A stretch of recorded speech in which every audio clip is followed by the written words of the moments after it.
Kuminga's free agency drags into his second month. The Lakers just lost a key rival for his services. Minnesota's interest may already be fading. A new hiccup just hit the Lakers' pursuit. Atlanta still holds all the leverage. The price gap that's kept this deal frozen all summer. Could the Lakers finally have their guy, or is this stalling out again? Welcome back to the channel, your home for the latest Lakers news, free agency updates, and roster moves. Before we get into it, tell us in the comments, should the Lakers keep chasing Kuminga or move on? Let's get into today's update. That mini headline. Lakers' competition for Kuminga is shrinking, but a deal still hasn't been reached. Context.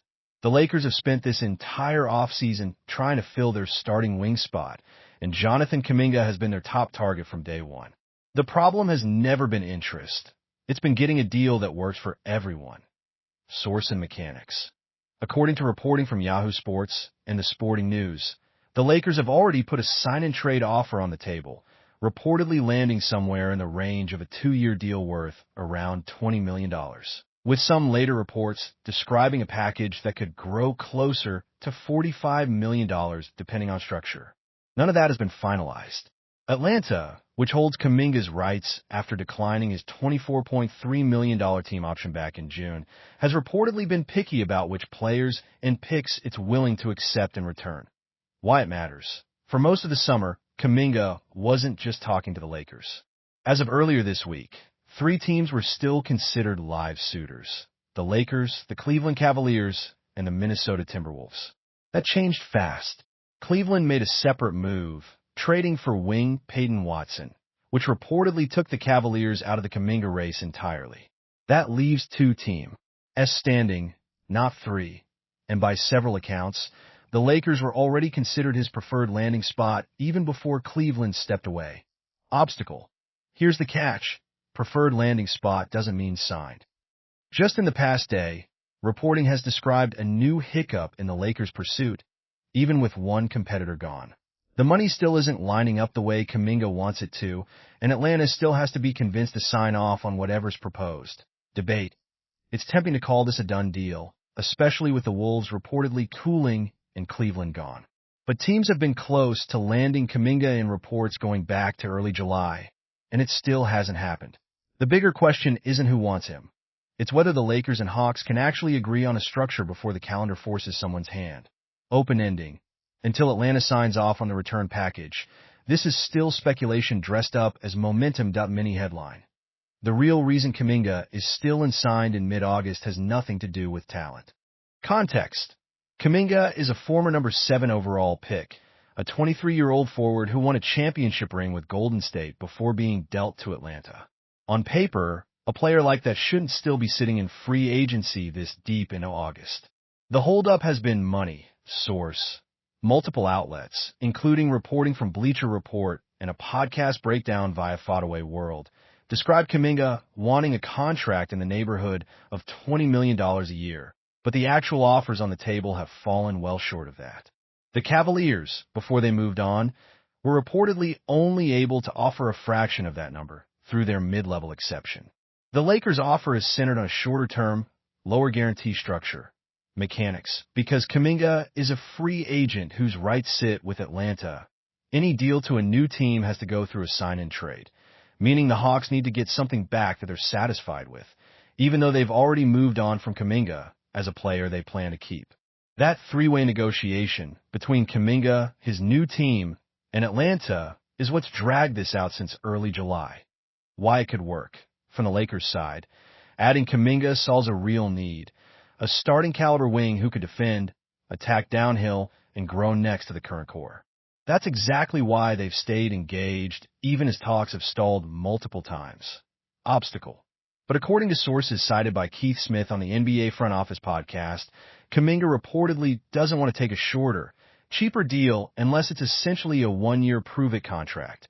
And a 1-year sign-in trade is a much harder sell for Atlanta to accept than a multi-year one. Risk versus reward. Waiting this long carries its own risk for Kuminga.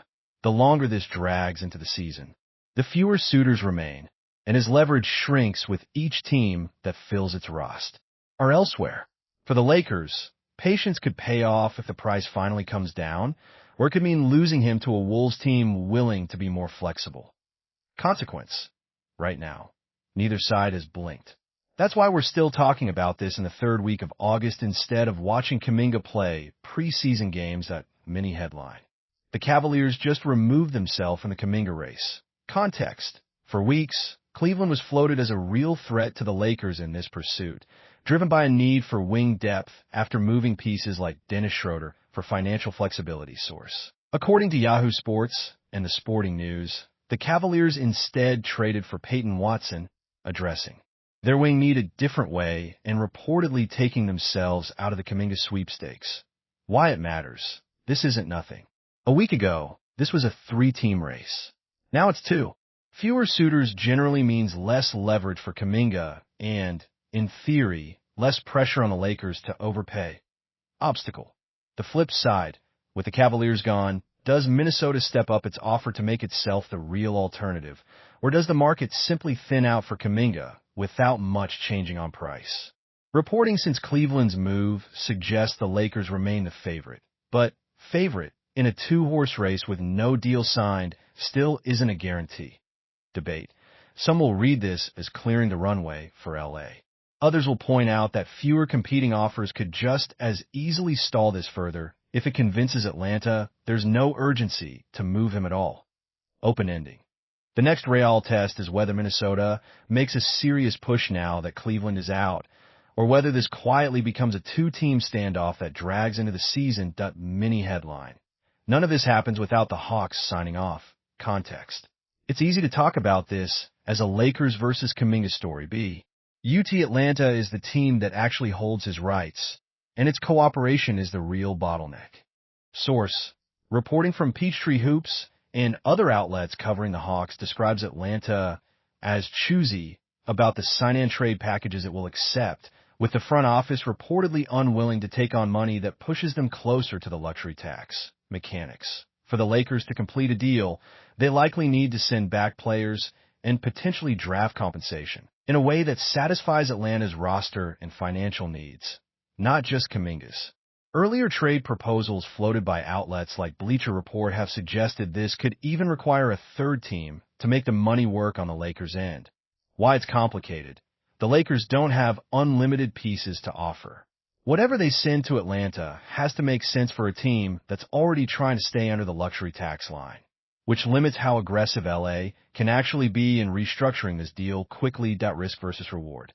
If Atlanta holds firm on wanting real value back, the Lakers may have to choose between overpaying in future assets or letting this deal die entirely. That's a real cost, even if Kuminga himself wants to come to LA. Consequence. As long as Atlanta doesn't feel pressure to move quickly, expect this to keep dragging, regardless of how close reports say the Lakers are. Mini headline. The clock is ticking on this pursuit, and patience has a cost. Context. August is almost over. Training camp is coming. At some point, the Lakers either get a deal done or they enter the season with a wing spot still unresolved. The case for waiting. Cleveland's exit theoretically improves the Lakers' position. If Atlanta's asking price softens even slightly as the summer runs out, LA could land a starting caliber wing without giving up its best remaining assets. The case for moving on. Every week this drags out is a week the Lakers aren't using that roster spot on a player who's actually signed. If Atlanta refuses to budge and Minnesota is willing to pay more, the Lakers risk ending the summer with neither Kuminga nor a real alternative in place. Unresolved consequence. This comes down to who runs out of patience first. Atlanta's front office, Kuminga's camp, or the Lakers themselves. Here's the real question. Should the Lakers hold firm and wait Atlanta out? Or should they move on and use their remaining flexibility somewhere else? Drop your pick in the comments. Subscribe and turn on notifications for the next update the moment anything changes. See you in the next video.